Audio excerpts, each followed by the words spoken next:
안녕하세요. 서동 목사입니다. 교회에 대한 평판이 점점 안 좋아지고 있는 시대입니다. 그럴 때일수록 우리는 더욱더 교회를 지키고 교회로서 신자로서 이 땅을 잘 살아내야겠다라고 다짐해 보게 됩니다. 교회의 필요성, 기독교 강요 본문으로 한번 들어가 보겠습니다.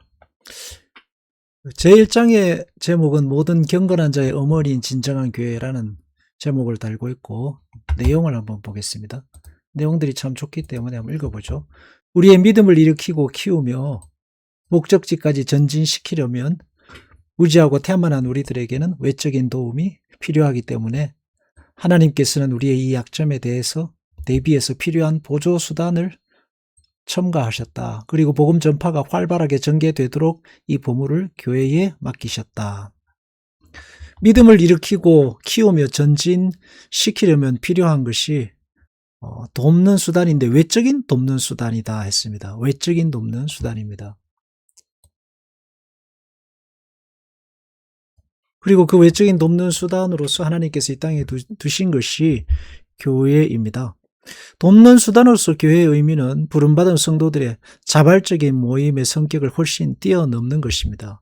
돕는다는 것은 성도들의 호불호, 자발적이고 피동적인 선택을 넘어서 어떤 의무적 책임으로서 자리를 갖게 됩니다. 학교를 예로 들어보겠습니다. 학교는 아이들의 학업을 돕는 기관입니다. 그러나 학교의 운영은 아이들의 자발성으로 운영되지 않습니다. 반대로 학교가 주체가 되고 아이들은 학교의 교육에 대해 참여와 학습의 의무와 책임을 가지게 됩니다. 학교는 바르게 가르치고 또 학생들은 학습의 의무와 책임을 잘 감당할 때에 목적한 바를 이룰 수 있습니다. 그래서 칼빈이 가지고 있는 여러 가지 교회관 중에 어머니로서의 교회라고 하지만 그 어머니로서의 교회 내에 있는 가장 중요한 역할 중 하나는 바로 이 믿음을 일으키고 키우고 목적지까지 전진하는, 가르치고 배우고 하는 역할이죠. 교회는 그렇게 돕는 역할로서 성도의 믿음과 신앙과 목적을 이루는 어떤 수단으로서 존재하는 겁니다. 칼빈의 교회관의 중요한 특징이라고 할 수 있겠죠.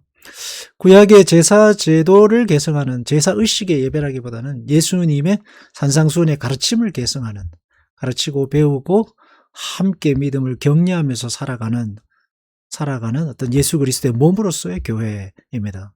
성도가 신앙의 길을 잃지 않고 영원한 하나님의 품 안에 안기기까지 교회는 그 역할에 충실해야 합니다. 더불어 성도는 교회의 가르침을 따르고 자신을 절차탁마하는 일에 또한 충실해야 하겠습니다. 교회는 결코 향을 피워 제사를 드리고 자기 소원을 빌고 죄를 회개하는 데서 그치는 그런 장소가 아닙니다. 교회는 자기 소원과 그 소원의 성취 그리고 그것만을 추구한다면 형식만 남게 될 뿐이죠. 돌탑만 남게 됩니다. 비석만 남습니다. 교회는 그것을 넘어섭니다. 예수 그리스도께서 완성하신 그 율법, 그 율법을 넘어서는 그리스도의 어떤 이 땅에 있는 몸으로서의 역할을 감당해야 되는 거죠. 예수님께서 복음을 전하시고 하늘로 올라가시면서 하신 말씀이 제자를 삼고 내가 너희에게 분부한 모든 것을 가르쳐 지키게 하라 하셨습니다. 이 교회입니다. 그런 점에서 성도들은 배우는 교회에서의 정체성을 잃지 않도록 힘써야 하겠습니다. 또 목사는 가르치는 일에 힘써야겠고 성도들은 그 목사가 가르치는 일을 잘 감당하도록 교회의 정체성을 유지하는 일에 힘을 써서 지켜나가야 하는 겁니다. 교회가 사람의 마음을 감동시키고 만족하게 하고 또 어떤 행사로서 화려함을 추구하고 그 목적하는 바가 사람들을 많이 모으는 것에 양적인 어떤 성장에만 치중하다가 보면은 본연의 목적을 잃어버리기 쉽기 때문에 균형을 이루는 것이 굉장히 중요하다 하겠습니다. 일시적으로 좋아 보이는 것이 아니라 하나님께서 예수 그리스도께서 몸으로서 교회를 두신 그 목적을 잘 이루는 것이 중요한 것입니다. 당신은 교회에 왜 나가는가라는 질문 앞에 여러 가지 대답이 있겠지만 우리 교회론적으로 생각해 본다면 교회는 우리의 신앙의 어머니이고 하나님의 말씀을 배우고 익혀서 신자다운 신자로 내가 이 땅에 살아가기 위해서 교회 생활한다, 교회 생활한다라는 대답이 우리에게 늘 있어야 하겠습니다. 바벨론의 포로로 끌려갔던 이스라엘 백성들이 돌아오면서 가장 먼저 했던 일 중 하나는 하나님의 말씀을 강론하는 일이었습니다. 하나님 말씀을 강론이었습니다. 말씀을 강론하여서 그 말씀으로 새로운 신앙을 일으키는 거죠. 하나님은 모세에게 율례와 그 말씀을 주시면서 성막 안에 두라고 하지 않았습니다. 손목에, 이마에, 문설주에, 일어나는 곳에, 앉아있는 곳에, 눕는 곳에, 일터에 두라고 하신 것이죠. 자, 외적인 도움으로 주셨다라고 했습니다. 외적인 도움입니다. 여기 보면 외적인 도움, 필요한 보조 수단, 그리고 이러한 보물들 교회에 맡겼다 했습니다. 외적인 도움은 내적인 영성도 중요하겠으나 보다 더 중요한 것이 있다면 외적인 도움입니다. 교회의 중요성, 공간과 시간을 차지하는 곳으로 교회가 꼭 필요합니다. 내 소원을 빌고 응답받고 지성을 드리는 것으로 그쳐서는 결코 안 됩니다. 소원을 이루는 것을 전락시키면 더 이상 교회는 그리스도의 몸으로서의 역할을 감당치 못하게 됩니다. 지성은 나무 밑에서도 돌 밑에서 심지어 요강단지를 놓고도 쌓을 수 있는 것이죠. 복음 전파가 활발하게 전개되도록 했습니다. 복음 전파는 근본적으로 어렵고 불가항력적인 일입니다. 그 일을 감당할 곳은 교회밖에 없겠죠. 말씀을 붙들고 있는 것이 교회니까요. 전도자를 일으키고 세우고 삶이 전도가 되도록 격려하는 것, 교회가 하는 일입니다. 2차 산업혁명을 거쳐서 세계적으로 복음이 전파되고 많은 선교사들이 곳곳에 파송되었습니다. 그 복음 전파의 배경에는 교회가 있습니다. 내적인 어떤 선교사를 가야겠다라는 내적 소명이 아니라 내적 소명 이전에 교회가 있습니다. 교회가 있어요. 미국에서 아시아로, 유럽에서 아프리카로. 바울도 마찬가지입니다. 바울의 선교의 배경에는 교회가 있습니다. 사람들은 바울의 자비랑 선교를 강조하는데 바울의 자비랑 선교로 모든 것을 감당했다라고 생각하면 그건 오산입니다. 그의 자비량은 아주 작은 일부분 비상수단에 불과했습니다. 교회는 그를 위해서 기도했고 영적 동력자가 되어주었고 바울이 전한 복음을 함께 지키고 나아가는 중요한 동기이자 목적이 교회였습니다. 부르신 하나님의 택자들이 신앙이 자라고 그 신앙이 세상 속으로 퍼져나가 소금과 빛으로 감당하는 그게 교회죠. 머리 대신 예수 그리스도의 몸으로서 역할을 잘 감당하는 것이 교회입니다. 바울이 바울로서 선교사의 사명을 잘 감당했던 뒷 배경에는 그렇게 끊임없이 사람들을 보내고 사람들을 통해서 바울을 격려하고 바울에게 필요를 채워주고 바울로 하여금 그 사역을 끝까지 감당할 수 있도록 뒤에서 후원한 교회가 있었던 거죠. 그래서 복음 전파는 교회가 있을 때에 일어나는 일들입니다. 선교의 목적도 그래서 예전에는 한 사람을 신자 세우는 것이 한 사람을 전도해서 예수 그리스도를 영접하는 것이 목적이었다면 요즘 선교의 목표가 교회를 세우는 것으로 점점 더 바뀌고 있습니다. 조직교회가 세워지지 않으면은 구원받은 그 사람이 이내 시간이 지나면은 다 메말라가거나 뿌리가 없어지거나 해서 신앙이 흐지부지 되기 때문이죠. 우리가 신앙을 지키고 신자로 살아가는 데 있어서 교회는 어머니로서의 교회가 굉장히 중요한 역할을 하고 있다. 그래서 우리가 세상이 교회를 등한시하고 교회의 역할을 자꾸 축소시킬수록 우리는 반대로 교회를 중요시 여기고 우리의 신앙의 어머니로서 함께 신앙을 지키고 격려하고 살아야 하겠습니다.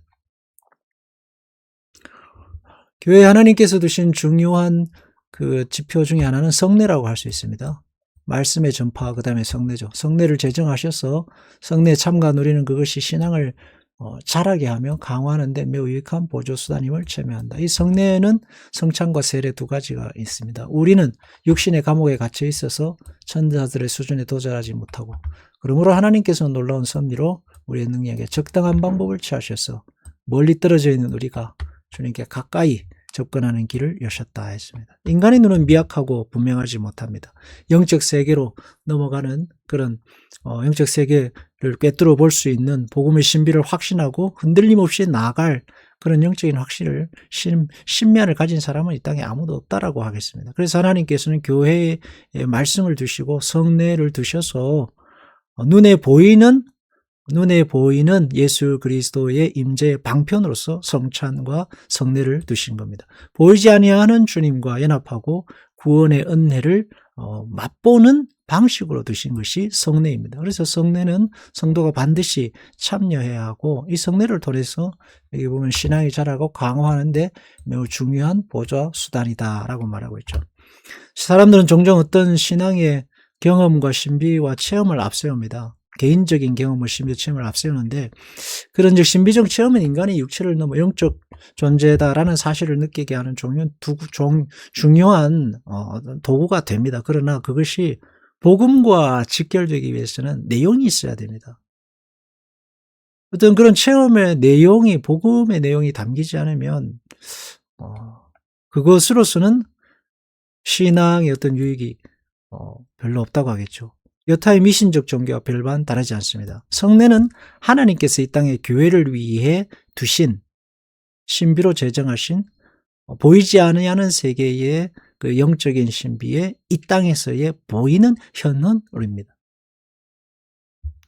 영적 실체이기도 하죠. 그래서 교회는 성도의 믿음이 주님 안에 있음을 가르치고 확증하기 위해서 성례를 베풀고 성도는 또한 의무적으로 참여함으로 교회됨을 지켜내야 하는 것이다. 하나님께서는 이 교회의 품속으로 자녀들을 모으시기를 기뻐하셨는데 하나님께서는 교회의 품속으로 자녀들을 모으시기를 기뻐하셨다 했습니다. 예수님께서 말씀을 전하시고 교회가 생겼죠. 바울이 선교에서 복음을 전할 때 교회가 생겼습니다. 소아시아 일곱교회, 고린도 교회, 에베소 교회, 두아디레 교회, 골로새 교회, 빌립보 교회, 교회들이 생겼습니다. 그 교회는 성도의 어머니다. 카르타고의 주교 키프리안이 가장 먼저 썼다고 합니다만은 교회의 어머니됨의 가장 중요한 특징은 관계에 있습니다. 계약이나 여타의 어떤 자기 성취가 목적이 아니라 혹은 여타의 다른 이유가 존재하지 않습니다. 어머니로서의 교회는 모든 관계에 앞서 있는 관계입니다. 인간은 이 땅에 태어남으로써 자동적으로 한 어머니의 자식입니다. 자기의 선택 이전에 존재하는 관계입니다. 마찬가지입니다. 성도에게 있어서 교회는 성도가 됨과 동시에 맺어지는 관계, 어머니로서 교회입니다. 필연적 관계죠. 사람들은 교회를 취사 선택한다 하는데 바람직하지 않은 생각입니다. 교회는 내가 선택해야 되는 것이 아니라 신자로 태어남과 동시에 반드시 속해 있어야 하고 그리고 지켜내야 하는 어떤 중요한 그리스도의 몸이고 살아내야 하는 나의 의무이자 책임인 거죠. 이런 이유들을 생각해 보면 교회에 없는 성도는 있을 수 없다라는 것을 알게 됩니다. 어머니로서의 교회가 감당해야 하는 일은 신자를 보호하고 양육하는 일이고 신목단체가 아니죠. 하나님의 가르침을 따라서 서로 신앙을 위로하고 격려하는 것입니다. 신자다움으로 살아가도록 격려하는 것입니다. 친목단체가 결코 아니죠. 와가지고 내 스트레스를 해소하고 외로운 세상에 어떤 친구 이 정도로 그치면은 교회는 순식간에 무너지게 됩니다. 교회는 주님의 몸으로서 주님께서 맡기신 사명을 감당하고 신자답게 자라가는 데에 필요한 역할을 감당해야 합니다. 시대의 흐름이 점점 더 악해지고 있습니다. 필연적인 어떤 공동체로서 하나님께서 우리에게 두신 어머니로서의 교회를 세워가기가 어렵죠. 가정의 의미 자체가 흔들리는 시대입니다. 그럴수록 우리는 하나님께서 이 땅에 두신 어머니로서의 교회 역할을 충실히 수행하고 내가 태어나고 자라고 또 내 후손들이 태어나고 자라야 할 이 교회에 하나님의 나라를 세우는 그리고 교회를 하나님 뜻대로 세우는 일에 우리의 마음과 뜻을 함께 모아야 되겠고 그럴 때에 이제 신앙이 좀 더 복된 신앙으로 전수되고 나아가게 될 것입니다. 하나님이 짝지어 주신 것을 사람이 나누지 못하므로 하나님의 아버지가 되는 사람에게는 교회가 어머니가 되어야 한다. 교회와 성도의 관계를 하나님이 짝지어 준 선험적 관계로 표현합니다. 호불호, 이익과 불이익, 좋고 나쁜 것을 떠나서 반드시 태어나면서 우리는 교회에 속하고 또 평생토록 그 교회 안에서 살아내야 하는 겁니다. 성도는 그렇게 교회를 의식하고 그 교회가 어떠한 존재인가라는 것을 내가 알아야겠죠. 하나님은 하나님을 아버지로 부르는 성도는 교회를 어머니로서 사는 것이다 했습니다. 많은 사람들이 교회를 취사 선택한다고 하는데 눈에 보이는 이 땅의 교회는 그럴 수 있지만 그러나 우리가 교회는 내가 신자로 태어남과 동시에 우리는 교회고 또 하나님께서 이 땅에 두신 예수 그리스도의 몸으로서 교회를 충실히 살아낼 의무와 책임과 우리에게 있다라고 하겠습니다. 기도하겠습니다. 하나님 아버지, 주님께서 이 땅에 두신 이 교회를 통해서 우리가 신자가 되었고 앞으로도 교회를 통해서 신앙을 이루고 자라며 또 주님의 나라 영원한 생명에까지 이르게 될 것입니다. 주님, 우리에게 믿음을 주셔서 교회를 잘 지키고 교회가 교회다움을 잃지 않도록 힘써 살아가게 하소서. 예수님의 이름으로 기도하옵나이다. 아멘.